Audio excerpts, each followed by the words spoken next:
Hi, this is Holly for the commemorative speech. Here is my audience. I only have 4 people.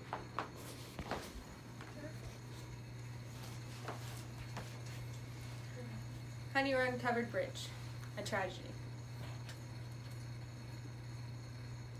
How quickly do fires spread? Some wildfires can have gusts of wind up to 60 to 70 miles an hour.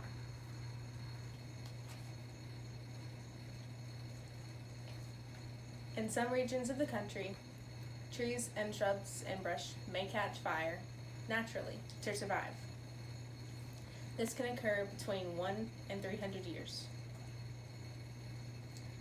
Some of these regions include the Ponderosa Pine region, the Chaparral region, the Lodgepole Pine region, communities, Alaska's boreal forest and tundras,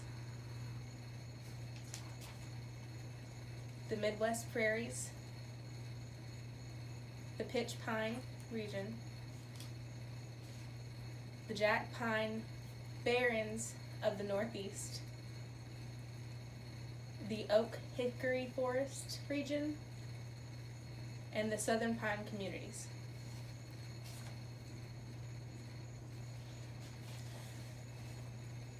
The Honey Run Covered Bridge opened January 3rd, 1887, was open to the public.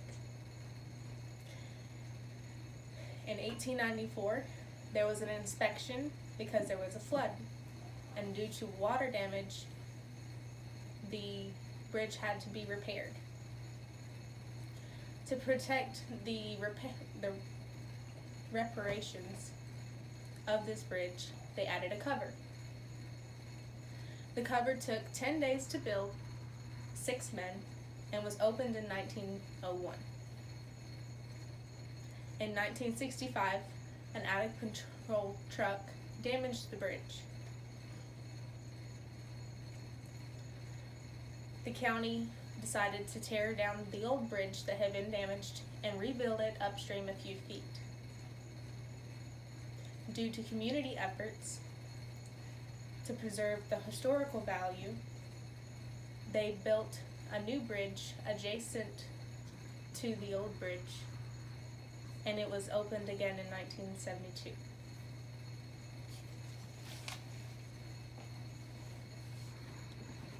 Why is the Honey Run Covered Bridge so important? It had Pratt-style trusses, which were invented 50 years prior by Thomas and Caleb Pratt.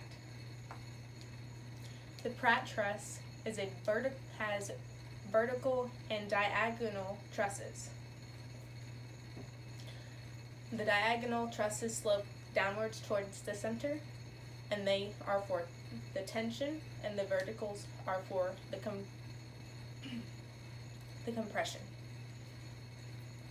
Its uniqueness comes from the unequal spans of 80 feet, 30 feet, and 128 feet. The center was higher than the sides. It was the only Pratt-style truss bridge left in the United States.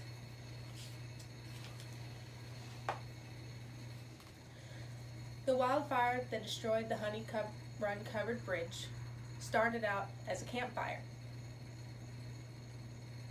This wildfire caused 9 deaths, and it destroyed 6,453 homes. The Honey Run Covered Bridge Association is planning to rebuild it.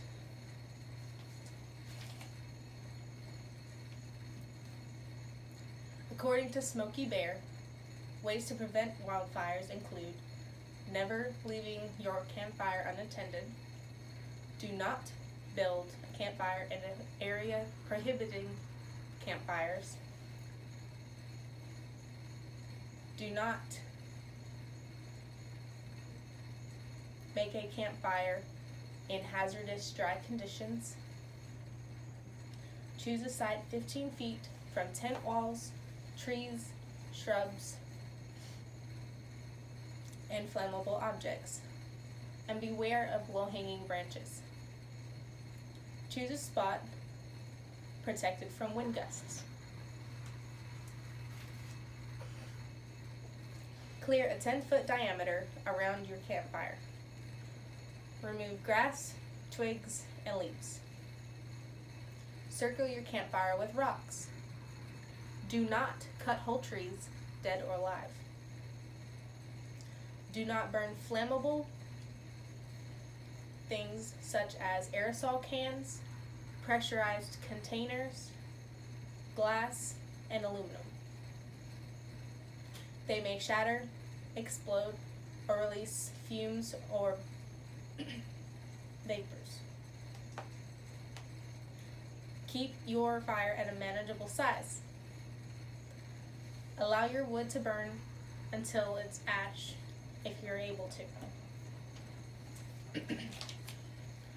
Pour water over your campfire when you're finished with it. Drown all of the embers, not just the red ones. If you don't have water, stir dirt or sand over the top of it and into the fire. Make sure to bury your fire with this dirt. With your shovel, scrape any remaining branches or logs or twigs from your campfire to remove embers. Do not leave any embers exposed or smoldering. Remember, if it's too hot to touch, it's too hot to leave. If you ever become trapped in a wildfire or by a wildfire, stay calm. Park your vehicle away from vegetation. Close all your vents and windows. Cover yourself with a blanket or jacket. Lie on the floor of your vehicle. Use your cell phone to call 911.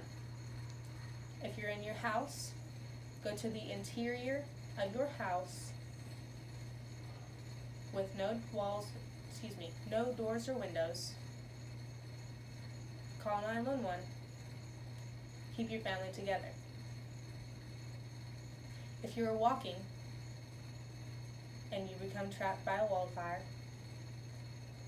find an area without vegetation. Lie on the ground with your stomach down and cover your